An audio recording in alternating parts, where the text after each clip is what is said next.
Continuamos hoy nuestro estudio de este capítulo 15 de la epístola del apóstol Pablo a los romanos. Y en nuestro programa anterior decíamos que Pablo se había propuesto muchas veces ir a Roma, pero tuvo que completar la tarea que Dios le había dado en el territorio entre Jerusalén y Roma. Ahora, cuando Pablo dijo que él había sido impedido muchas veces, en el versículo 22, podemos estar seguros que en verdad fue impedido muchas veces. Muchos obstáculos fueron puestos en su senda. Muchas veces decíamos, a los cristianos les es posible, bajo el pretexto de obra misionera, interesarse desmesuradamente, pudiéramos decir, en un lugar lejano con sus costumbres extrañas, pero que descuidan a la iglesia madre. Muchos están dispuestos a dar ofrendas generosas para proyectos misioneros para que el mensaje del Evangelio sea llevado a una tribu desconocida de escasas personas. Y no nos entienda mal, eso es bueno. Pero no dan ninguna asistencia, no oran ni dan dinero para la predicación a los millares a su alrededor. Pablo, en cambio, cuidó del territorio inmediato antes de ir a otro lugar. Continuamos pues hoy nuestro estudio con los versículos 23 y 24 de este capítulo 15 de la epístola a los romanos. Pero ahora, no teniendo más campo en estas regiones, y deseando desde hace muchos años ir a vosotros, cuando vaya a España, iré a vosotros, porque espero veros al pasar, y ser encaminado allá por vosotros, una vez que haya gozado con vosotros. Ahora hay una pregunta en cuanto a lo que el apóstol Pablo quiso decir exactamente aquí en estos versículos. ¿Quiso decir acaso que ya no había más oportunidad para predicar el Evangelio en esta parte del Imperio Romano? ¿Se le habían cerrado todas las puertas? ¿Se habían convertido todos? ¿Había quizá evangelizado a todo ese lugar? Bueno, mantenemos que la respuesta es no a cada una de estas preguntas. Creemos que el Evangelio sí había sido proclamado por toda esa región. Pablo y los demás apóstoles habían sido fieles en su testimonio para que todos, tanto judíos como gentiles, oyeran, aunque todos no se convirtieron a Cristo. Pablo buscaba un territorio nuevo. Era misionero que cumplía su ministerio de predicar el Evangelio a los gentiles por todas partes del Imperio Romano, y a aquellos que todavía no habían oído. En realidad, Roma no era su destino final. España era su meta. España constituía el límite del lejano oeste del Imperio Romano. Roma era meramente una parada en su esfuerzo por alcanzar esa meta. Ahora, ¿logró Pablo ir a España? Bueno, no hay constancia de que fuera. Pero tampoco hubo constancia de que hubiera ido a Ilírico. Si no se nos dijera aquí en este capítulo 15 que él fue a Ilírico, nunca lo habríamos sabido. Creemos que Pablo fue a España y también al resto del Imperio Romano. Hacemos esta declaración basándonos en las Escrituras. Cuando el apóstol Pablo llegó al final de su vida, le fue posible decir allá en la segunda carta que él escribió al joven Timoteo, capítulo 4, versículos 6 al 8, él pudo decir: porque yo ya estoy para ser sacrificado, y el tiempo de mi partida está cercano. He peleado la buena batalla, he acabado la carrera, he guardado la fe. Por lo demás me está guardada la corona de justicia, la cual me dará el Señor juez justo en aquel día, y no solo a mí, sino también a todos los que aman su venida. Pablo acabó la carrera, amigo oyente. No creemos que Pablo pudiera haber hecho la declaración que hizo allá en su carta a Timoteo al final de su vida si no hubiera ido a España, porque España era parte de su itinerario previsto. Había acabado su carrera. Había ido a todas partes donde Dios le había indicado que fuera. No habrá muchos de nosotros que podamos decir como él dijo: he acabado la carrera. Pablo pudo hacer esa declaración atrevida porque a la verdad él había acabado su carrera. Bien, leamos ahora los versículos 25 y 26 de este capítulo 15 de la epístola a los romanos. Mas ahora voy a Jerusalén para ministrar a los santos, porque Macedonia y Acaya tuvieron a bien hacer una ofrenda para los pobres que hay entre los santos que están en Jerusalén. Había dos cosas que Pablo quería hacer. En primer lugar, quería ir al occidente hasta España. Luego quería ir al oriente hasta Jerusalén. Pablo explica su ministerio de aquel tiempo, dando así otro toque personal y conocimiento acerca de su vida. En tiempos pasados, él había perseguido a la iglesia en Jerusalén, pero ahora como creyente y miembro del cuerpo de Cristo, dice que ayudará a esta iglesia. Insistió pues en llevar él mismo la ofrenda a Jerusalén. Dice allá en el libro de los Hechos de los Apóstoles, capítulo 24, versículo 17, pero pasados algunos años, vine a hacer limosnas a mi nación y presentar ofrendas. Pablo quería compensar a esta iglesia por sus acciones del pasado.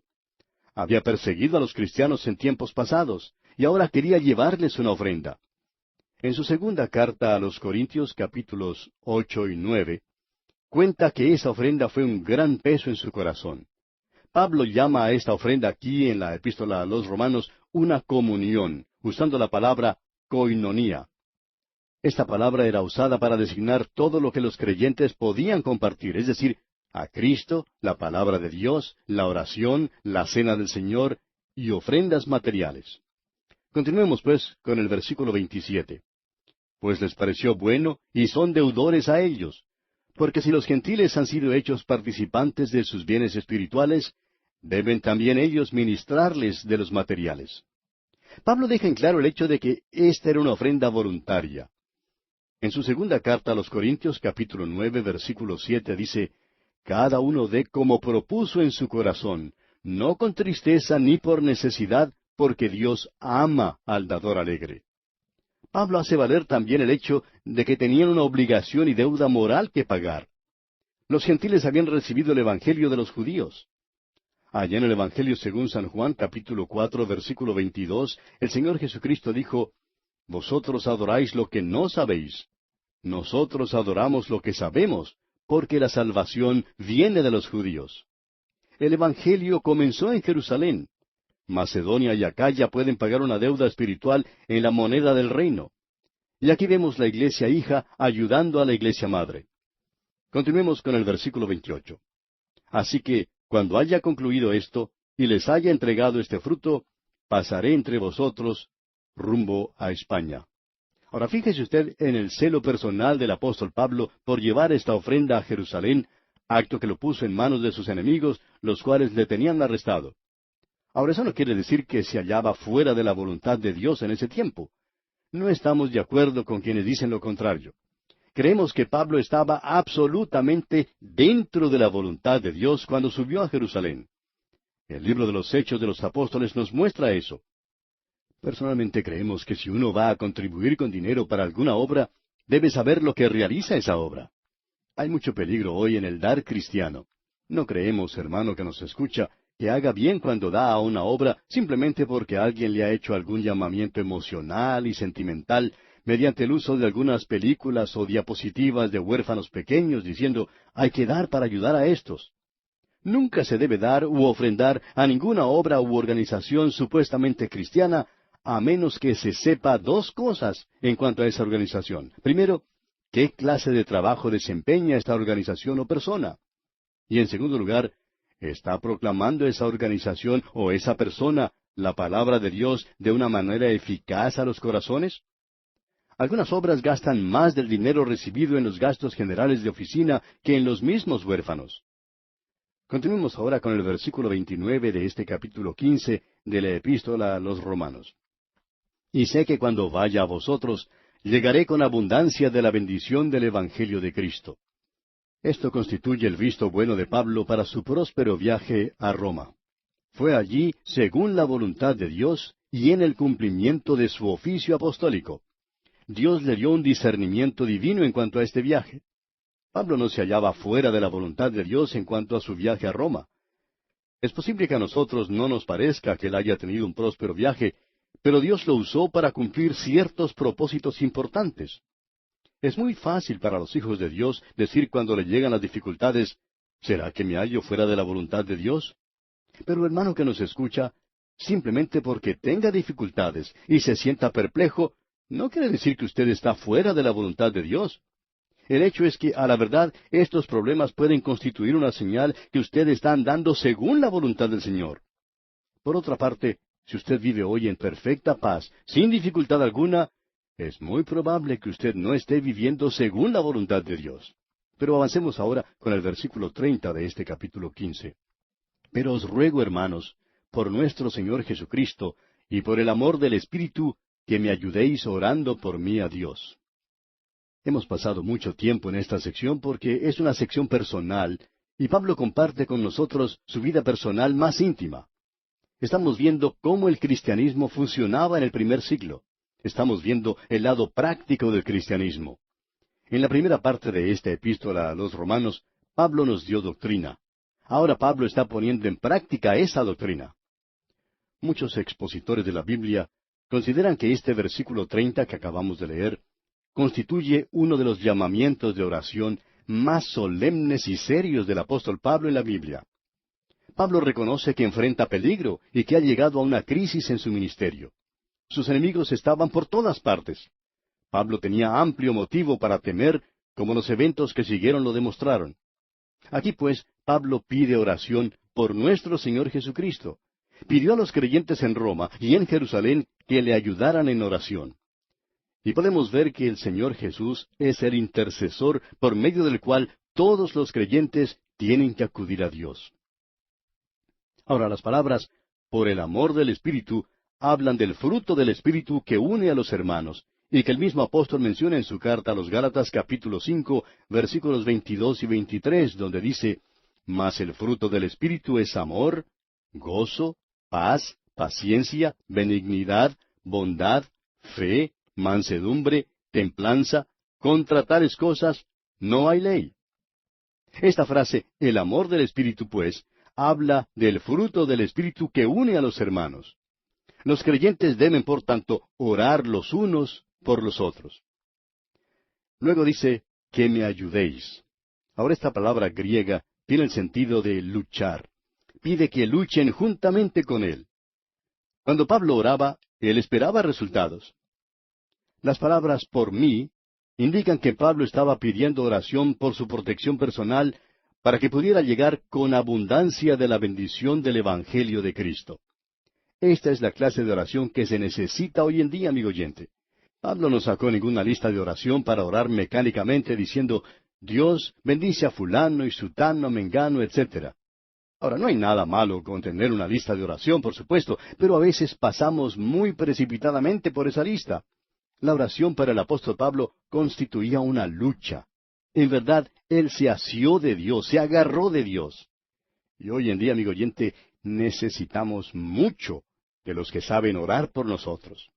Bien, pasemos ahora al versículo 31 de este capítulo 15 de la epístola a los Romanos. Para que sea librado de los rebeldes que están en Judea, y que la ofrenda de mi servicio a los santos en Jerusalén sea acepta. Esta es la petición de Pablo y es doble. Primero, su vida estaba amenazada por los inconversos en Judea, especialmente por los líderes religiosos. Y en segundo lugar, la iglesia en Jerusalén podría titubear en cuanto a aceptar una ofrenda de los gentiles. Ambas peticiones fueron contestadas. Es verdad que Pablo fue arrestado y fue puesto inmediatamente en manos de los romanos. Pero esto mismo fue lo que le permitió presentarse ante reyes y cumplir así la voluntad de Dios para su vida. Ahora los versículos 32 y 33, versículos finales de este capítulo 15 nos dicen, para que con gozo llegue a vosotros por la voluntad de Dios, y que sea recreado juntamente con vosotros. Y el Dios de paz sea con todos vosotros. Amén. Esta es la conclusión de la petición de Pablo. La petición fue contestada. Su vida fue salvada. La iglesia en Jerusalén aceptó la ofrenda. Él llegó con gozo a Roma, aunque pasó 2 años de sufrimiento en la cárcel en Cesarea. Sufrió naufragio y por último llegó atado con cadenas. Esto lo podemos ver allá en el capítulo 28 del libro de los Hechos de los Apóstoles. También es cierto que cuando Pablo por fin llegó a Roma, estaba en cadenas, pero vino en el gozo del Espíritu Santo. Esa es la clase de gozo que los creyentes necesitamos hoy en día, amigo oyente. La pregunta que surge ahora es si Pablo encontró reposo y refrigerio en Roma. La respuesta es debatible, pero creemos que Pablo en verdad encontró reposo y mucho más en Roma, y también más allá al proseguir su viaje hasta España. Las palabras que él escribió en su segunda carta al joven Timoteo, capítulo 4, versículos 6 al 8, y que ya citamos hace un momento, donde él dice, porque yo ya estoy para ser sacrificado, y el tiempo de mi partida está cercano. He peleado la buena batalla, he acabado la carrera, he guardado la fe. Por lo demás me está guardada la corona de justicia, la cual me dará el Señor juez justo en aquel día, y no solo a mí, sino también a todos los que aman su venida. Estas palabras, pues, confirman lo que estamos diciendo. Ahora, el uso de las palabras el Dios de paz muestra que Pablo conocía la paz aún estando en cadenas y en medio de la tempestad y el naufragio. Y nuestra oración, amigo oyente, es que usted también pueda conocer esa clase de paz en este mismo día. Y mi oración también es que yo mismo también la conozca. Concluimos así pues nuestro estudio de este capítulo 15 de la epístola del apóstol Pablo a los Romanos. Llegamos ahora al último capítulo de esta gran epístola, el capítulo 16. Y tenemos aquí la demostración de las relaciones mutuas entre cristianos. Este es uno de los capítulos más reveladores en toda la epístola a los Romanos. Pablo desciende desde las cumbres de la doctrina hasta los pavimentos o las veredas de Roma. Y aquí vemos el cristianismo puesto en práctica aquí en Roma. Este es el cristianismo en acción. Y nos llena de emoción cuando pensamos que en aquel imperio pagano de Roma había cristianos que andaban por las calles con el gozo del Señor en sus corazones. Estas grandes doctrinas que fueron proclamadas por Pablo no son proyectiles para el espacio ultraterrestre, sino vehículos que a la verdad se movían por los caminos romanos. El Evangelio se traduce en vida y en realidad. Este capítulo extraordinario no debe omitirse ni desatenderse en el estudio de esta epístola a los Romanos.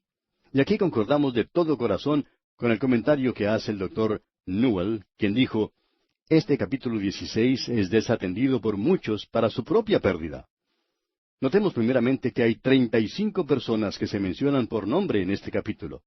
Todos eran o creyentes que vivían en Roma o hermanos que estaban con Pablo. Y creemos que Pablo estaba en Corinto cuando escribió esta epístola. Aquí vemos una expresión de amor mutuo y de afecto tierno que era totalmente desconocido y hasta contrario a la filosofía y práctica romana. Estos cristianos eran diferentes. No es extraño, pues, que Roma se admirara de estos cristianos, ni que se exclamara, «¡Cuánto se aman los unos a los otros!». Ahora, antes de entrar en un estudio de su contenido, quisiéramos compartir un breve resumen de este capítulo 16. En este capítulo final, tenemos primero la recomendación de Febe, quien es la portadora de esta epístola. Tenemos luego un saludo para los cristianos en Roma, que se encuentra entre los versículos 3 hasta el 15.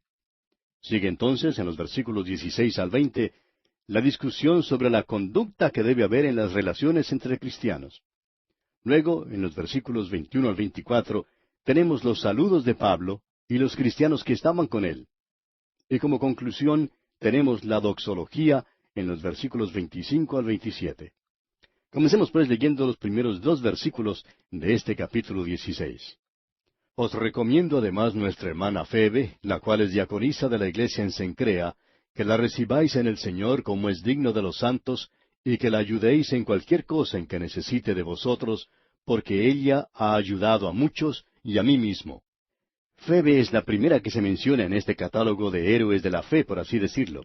Ella era gentil, como su nombre lo indica. Como ya hemos declarado, había muchos gentiles en la iglesia de Roma. Ahora, Febe recibió su nombre en honor a la diosa griega Diana. En la mitología griega, ella era diosa de la luna, así como su hermano Apolo era dios del sol. Ahora, muchos creyentes tomaron nuevos nombres al ser bautizados, pero por alguna razón Febe se quedó con su nombre pagano. Febe, pues, fue la portadora, o sea, la que llevó hasta Roma esta epístola a los romanos, aunque reconocemos que hay quienes no creen que ella fuera la portadora. El comentarista Renan dijo, Febe llevó bajo los pliegues de su manto todo el fruto de la teología cristiana. Al parecer ella era una mujer prominente en la iglesia. Esto revela que era una mujer de mucha preparación y habilidad. Era diaconisa de la iglesia en Cencrea. En aquel entonces, Cencrea era el lugar donde uno debía abordar una nave si uno quería salir de Corinto. En otras palabras, Cencrea era el puerto oriental de Corinto. Al parecer, Pablo escribió esta carta a los romanos desde Corinto, y Febe vivía en Cencrea. Ella era una mujer de medios, de mucha habilidad, y probablemente se ocupaba en alguna profesión o negocio.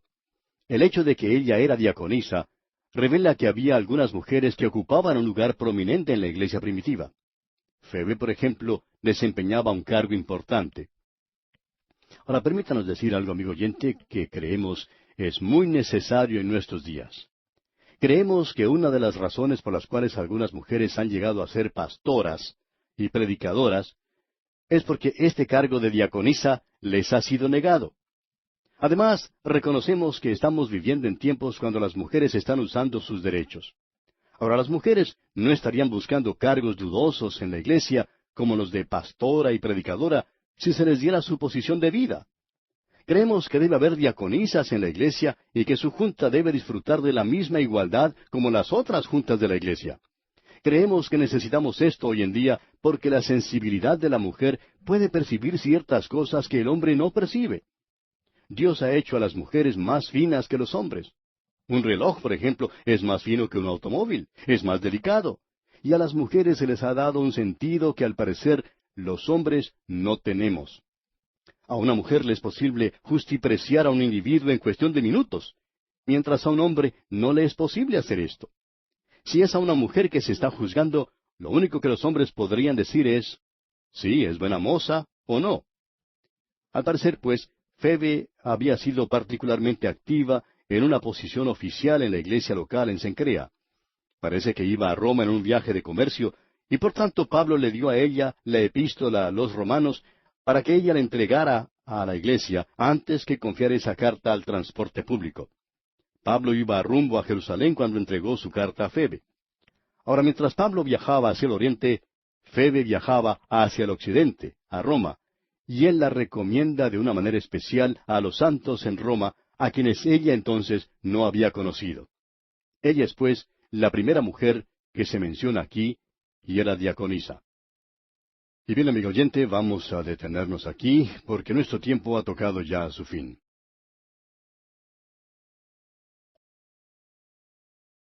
Continuamos hoy estudiando el capítulo 16 de esta epístola del apóstol Pablo a los romanos que comenzamos en nuestro programa anterior. Y estábamos hablando de Febe, que es la primera mujer que se menciona aquí en este capítulo 16, donde tenemos la demostración de las relaciones mutuas entre cristianos. Y decíamos que Febe es la primera que se menciona en este catálogo de héroes de la fe, como lo llamamos. Ella era gentil, como su nombre lo indica. Como lo hemos mencionado anteriormente, había muchos gentiles en la iglesia de Roma.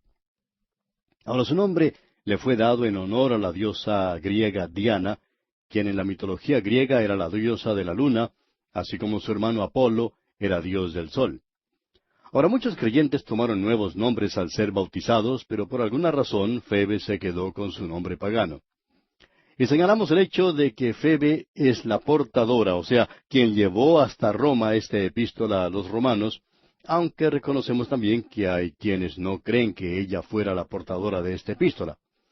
Ahora dijimos también que al parecer Febe había sido particularmente activa en una posición oficial en la iglesia local en Cencrea. Parece que iba a Roma en un viaje de comercio y por tanto Pablo le dio a ella la epístola a los romanos para que la entregara a la iglesia antes que confiar esa carta al transporte público. Pablo iba rumbo a Jerusalén cuando entregó su carta a Febe. Mientras Pablo viajaba hacia el oriente, Febe entonces viajaba hacia el occidente, hacia Roma. Y él entonces la recomienda de una manera especial a los santos en Roma, a quienes ella hasta entonces no había conocido.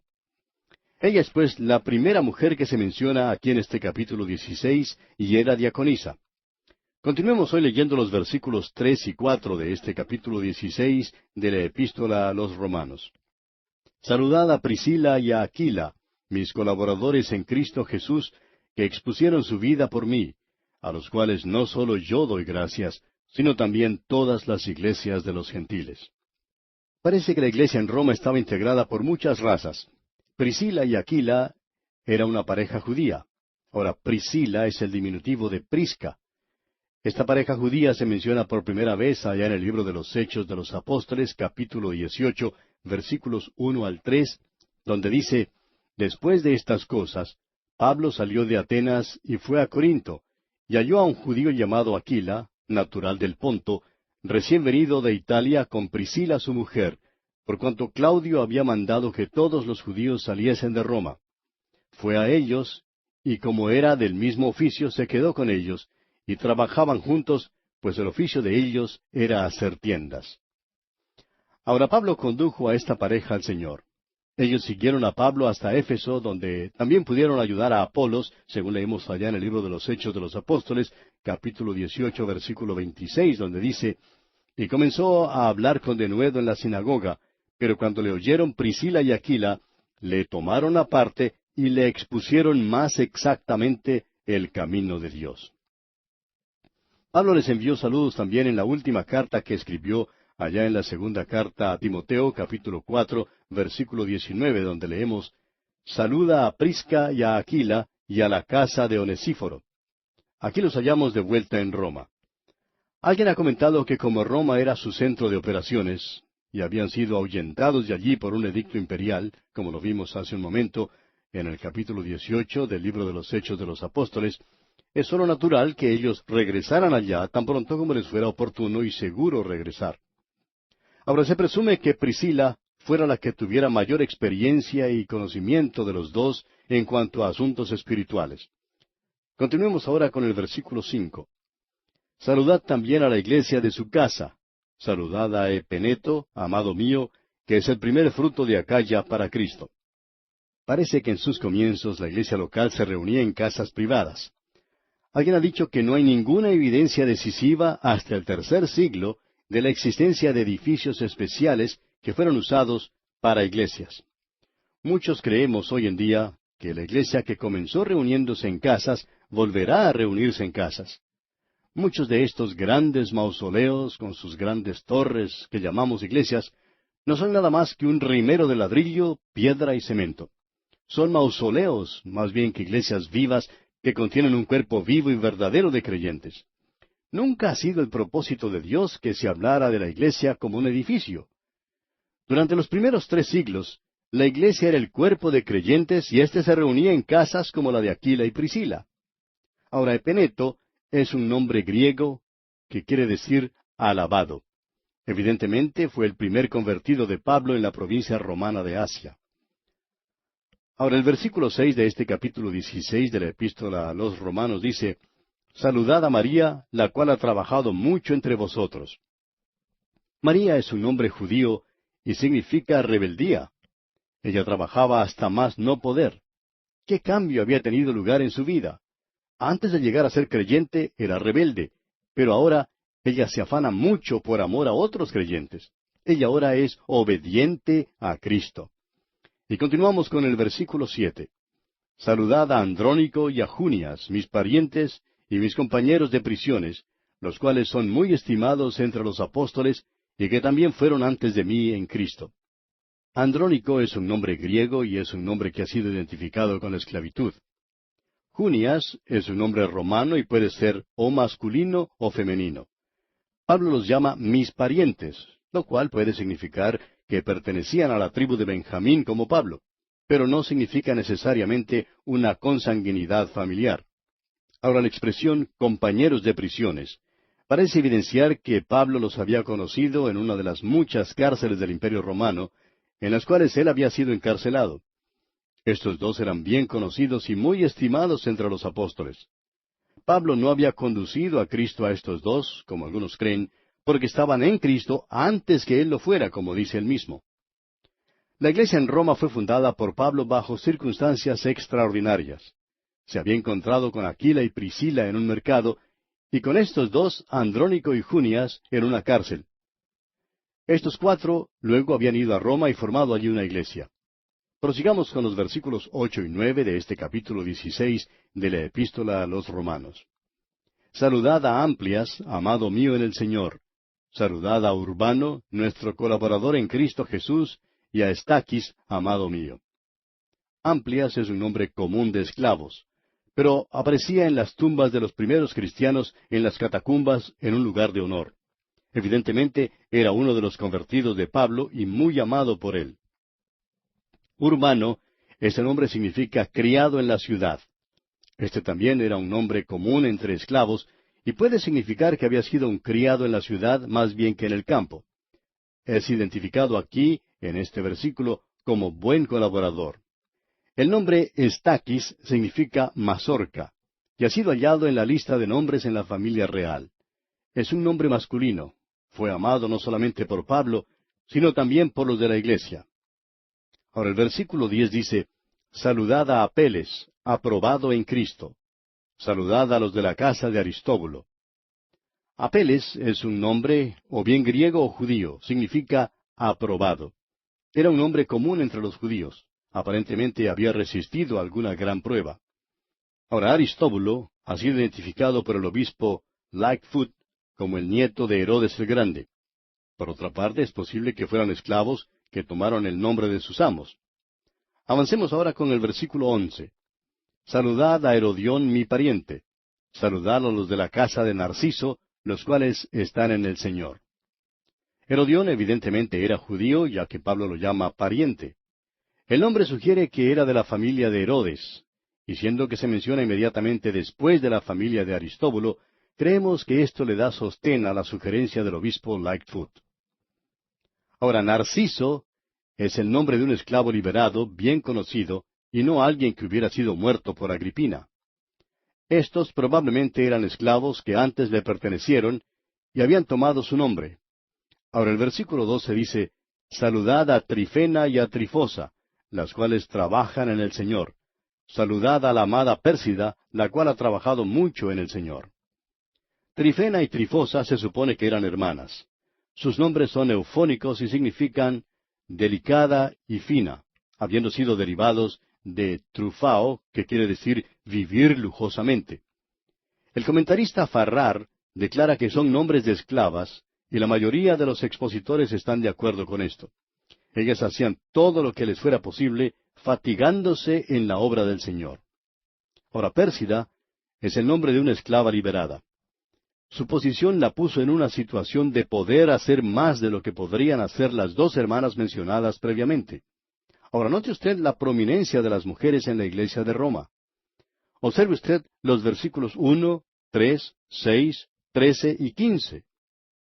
Ahora, el versículo 13 dice, saludad a Rufo, escogido en el Señor, y a su madre y mía. Rufo era el nombre más común entre esclavos. Probablemente era hijo de Simón de Cirene. Dice allá en el capítulo 15 del Evangelio según San Marcos, versículo 21, y obligaron a uno que pasaba, Simón de Cirene, padre de Alejandro y de Rufo, que venía del campo, a que le llevase la cruz. Marcos escribió su Evangelio especialmente para los romanos, y Rufo era bien conocido en la iglesia romana.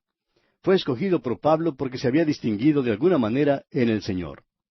Ahora las palabras a su madre y mía es una nota tierna en cuanto a la madre de Rufo, quien había tomado interés maternal en el gran apóstol. El padre de Rufo fue el que llevó la cruz de Jesús. Ahora el versículo 14 dice, saludar a Asíncrito, a Flegonte, a Hermas, a Patrobas, a Hermes y a los hermanos que están con ellos. Asíncrito es el primero de 5 hermanos. Este es el nombre de otro esclavo liberado y significa incomparable. Flegonte quiere decir ardiente. Ahora Hermas era otro nombre común entre los esclavos. Es sinónimo de Mercurio y significa intérprete. Patrobas es nombre de otro esclavo liberado. Hermes es otro nombre común de esclavo. Las palabras y a los hermanos que están con ellos pueden indicar que éstos se reunían en alguna casa donde formaban el núcleo de una iglesia local. Tenemos solo una lista de nombres, pero sabemos que fueron hombres que conocieron a Cristo. Prosigamos ahora con el versículo 15. Saludad a Filólogo, a Julia, a Nereo y a su hermana, a Olimpas y a todos los santos que están con ellos. Filólogo es otro nombre de esclavo y significa amigo de palabras. Julia probablemente era su esposa, según dicen algunos expositores. El comentarista Sandey lo considera el nombre femenino más común entre todos los nombres romanos. Ciertamente el más común entre esclavas en la familia imperial. Nereo y su hermana probablemente son hijos de Filólogo y Julia, según dice el comentarista Vine. Olimpas probablemente fue otro miembro de la familia. Ahora las palabras y a todos los santos que están con ellos significan la congregación en su casa. Y aquí concluye esta lista de nombres de los hermanos en Roma. Veamos ahora la conducta hacia otros cristianos. Leamos el versículo 16. Saludaos los unos a los otros con ósculo santo. Os saludan todas las iglesias de Cristo. El expositor Sandai declara que la referencia más temprana al beso santo como parte regular del servicio cristiano se halla en Justino Mártir. El comentarista Robertson, por su parte, dice, era el modo de saludo del Medio Oriente, así como el apretón de manos es el modo del Occidente. Los hombres besaban a los hombres y las mujeres a las mujeres. Hay 4 referencias más a este modo de saludo. Son la primera carta a los Corintios, capítulo 16, versículo 20. La segunda carta a los Corintios, capítulo 13, versículo 12. También la primera carta a los Tesalonicenses, capítulo 5, versículo 26. Y la primera carta del apóstol Pedro, capítulo 5, versículo 14. Ahora, no recomendamos, amigo oyente, esta forma de saludo para el día de hoy. Ahora, las palabras "os saludan todas las iglesias de Cristo" aparecen solamente aquí en el Nuevo Testamento. Es una expresión buena del amor profundo de los primeros cristianos. Continuemos ahora con el versículo 17 de este capítulo 16 de la epístola de Pablo a los Romanos. Mas os ruego, hermanos, que os fijéis en los que causan divisiones y tropiezos en contra de la doctrina que vosotros habéis aprendido, y que os apartéis de ellos. En medio del envío de saludos cordiales, Pablo introduce esta nota de amonestación. Pablo les indica que deben apartarse de quienes causan divisiones por contiendas y tropiezos y que estorban el crecimiento cristiano, como si esas personas tuvieran una plaga. Ahora, el uso de los artículos con las palabras divisiones y tropiezos en el texto original revela que el apóstol pensaba en algunos casos específicos, y les indicó aquí que es necesario apartarse del perturbador en la iglesia. Leamos ahora el versículo 18. Porque tales personas no sirven a nuestro Señor Jesucristo, sino a sus propios vientres, y con suaves palabras y lisonjas engañan los corazones de los ingenuos. Pablo está hablando en cuanto a aquellos que están sirviendo a sus propios fines egoístas antes que al Señor Jesús. Sus motivos son viles. Allá en su carta a los Filipenses, capítulo 3, versículo 19, dice, el fin de los cuales será perdición, cuyo Dios es el vientre y cuya gloria es su vergüenza, que sólo piensan en lo terrenal. Aquí son bien aplicables las palabras de alguien que dijo, un hombre irá muy lejos por amor al vientre. Estos, dice el apóstol, emplean suaves palabras, lo cual significa que simulan bondad y se dan por píos. Hacen uso de lisonjas, lo cual quiere decir un modo altivo de hablar. Los verdaderos creyentes de Dios son sencillos o inocentes, y esperan que otros creyentes sean verdaderos y honorables. Ahora el versículo 19 dice, porque vuestra obediencia ha venido a ser notoria a todos, así que me gozo de vosotros, pero quiero que seáis sabios para el bien e ingenuos para el mal. La iglesia en Roma ya gozaba de un buen nombre entre los creyentes en todas partes. Esto produjo gozo en el corazón del apóstol Pablo. También dice aquí, sabios para el bien. Esto quiere decir que necesitaban ser instruidos en la palabra de Dios. Allá en su segunda epístola a Timoteo, capítulo 3, versículo 15, dice el apóstol, y que desde la niñez has sabido las sagradas escrituras, las cuales te pueden hacer sabio para la salvación por la fe que es en Cristo Jesús. También en este versículo 19 dice el apóstol, ingenuos para el mal. Y esto quiere decir sin permitir ni una mezcla con lo malo. En su primera carta a los Corintios, capítulo 14, versículo 20, dice, hermanos, no seáis niños en el modo de pensar, sino sed niños en la malicia, pero maduros en el modo de pensar. Y el Señor Jesucristo dijo allá en el Evangelio según San Juan, capítulo 14, versículo 30, no hablaré ya mucho con vosotros, porque viene el príncipe de este mundo, y él nada tiene en mí. Nuestra dificultad, amigo oyente, es que hay una mezclita del mal en nosotros. La fe se manifiesta en obediencia. Avancemos ahora con el versículo 20. Y el Dios de paz aplastará en breve a Satanás bajo vuestros pies. La gracia de nuestro Señor Jesucristo sea con vosotros. Es el Dios de paz quien aplastará bien pronto a Satanás. Pero mientras tanto, tenemos que resistir al diablo, ser sobrios y velar. Leamos ahora el versículo 21. Os saludan Timoteo, mi colaborador, y Lucio, Jasón y Sosípater, mis parientes. Timoteo, quien era compañero constante de Pablo, estaba con él en esta ocasión. Su nombre quiere decir uno que honra a Dios. Lucio puede ser el que se menciona también en el libro de los Hechos de los Apóstoles, capítulo 13, versículo 1. Su nombre significa de luz. Jasón puede ser aquel que se menciona también en el libro de los Hechos, capítulo 17, versículo 5. Su nombre quiere decir curación. Sosípater puede también ser el que se menciona ya en Hechos, capítulo 20, versículo 4. Todos estos eran compañeros de Pablo y saludan a la iglesia romana. Luego el versículo 22 dice, Yo, Tercio, que escribí la epístola, os saludo en el Señor. Este versículo se podría leer así. Yo, Tercio, el secretario que escribe esta epístola, os saludo en el Señor. Tercio es la palabra latina para tercero. Pablo acostumbraba a usar a un amanuense, o sea, un escribiente, o como diríamos hoy un secretario, para escribir sus epístolas. Usted puede confirmar esto leyendo la primera carta a los Corintios, capítulo 16, versículo 21. También la carta a los Colosenses, capítulo 4, versículo 18. O la segunda carta a los Tesalonicenses, capítulo 3, versículo 17. La epístola a los Gálatas es la excepción, como lo vemos allá en el capítulo 6 de esa epístola, versículo 11, donde el apóstol escribe, Mirad con cuán grandes letras os escribo de mi propia mano. Pablo probablemente sufría de una enfermedad de los ojos llamada oftalmía.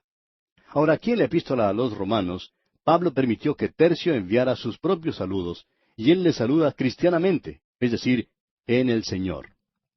Ahora, en el versículo 23 dice, Os saluda Gallo, hospedador mío, y de toda la iglesia. Os saluda Erasto, tesorero de la ciudad, y el hermano Cuarto.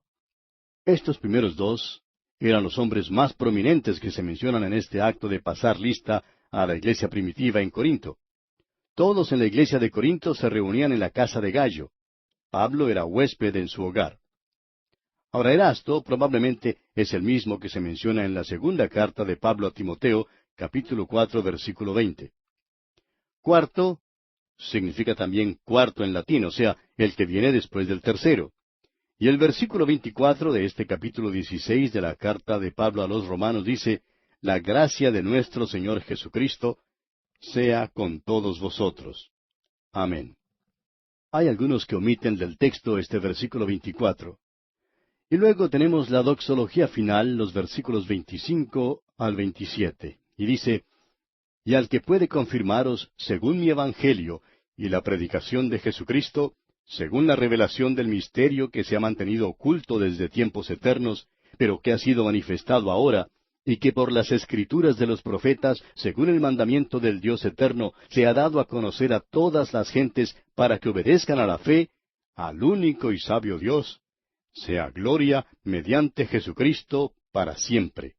Amén. Esta es la tercera y última bendición, que no concluye solamente esta tercera sección de este libro, sino también la epístola misma. El evangelio que Pablo llama mi evangelio es el único poder para establecer a un creyente. El misterio al cual se refiere aquí es la presente edad, cuando Dios está tomando tanto de los judíos como de los gentiles a un pueblo para su nombre y formándolos en un cuerpo que es la iglesia. Las escrituras de los profetas que él menciona no se refieren a los escritores del Antiguo Testamento como sugiere uno de los comentaristas. Se refiere más bien, como declara el comentarista Newell, a los escritores del Nuevo Testamento. La fe es la obediencia que Dios requiere en el día de hoy. Es la obra de Dios hoy. Allá en el Evangelio según San Juan capítulo 6 versículo 29 leemos, Respondió Jesús y les dijo, Esta es la obra de Dios, que creáis en el que Él ha enviado. La obediencia es la obra y el fruto de la fe. Esto es lo que Santiago quiere decir cuando escribe allá en su epístola capítulo 2, versículos 17 y 20. Así también la fe, si no tiene obras, es muerta en sí misma. ¿Mas quieres saber, hombre vano, que la fe sin obras es muerta? Y las palabras al único y sabio Dios revelan que Dios determina la norma de la sabiduría. La cruz es la sabiduría de Dios, pero la locura de los hombres. Como el mismo apóstol dice en su primera carta a los Corintios capítulo 1 versículos 21 al 25, Pues ya que en la sabiduría de Dios el mundo no conoció a Dios mediante la sabiduría, agradó a Dios salvar a los creyentes por la locura de la predicación. Porque los judíos piden señales y los griegos buscan sabiduría. Pero nosotros predicamos a Cristo crucificado, para los judíos ciertamente tropezadero y para los gentiles locura, mas para los llamados, así judíos como griegos, Cristo poder de Dios y sabiduría de Dios. Porque lo insensato de Dios es más sabio que los hombres, y lo débil de Dios es más fuerte que los hombres. Estos tres últimos versículos de este capítulo 16 de la Epístola a los Romanos nos hablan de la obediencia de fe. Y amigo oyente, si usted confía en Cristo, usted le obedecerá, porque como el mismo Señor Jesucristo lo dice allá en el Evangelio según San Juan, capítulo 10, versículo 27, mis ovejas oyen mi voz y yo las conozco y me siguen. Y este, amigo oyente, es el mensaje de la Epístola a los Romanos. Bien, amigo oyente, así concluimos nuestro estudio de esta gran epístola del apóstol Pablo a los Romanos.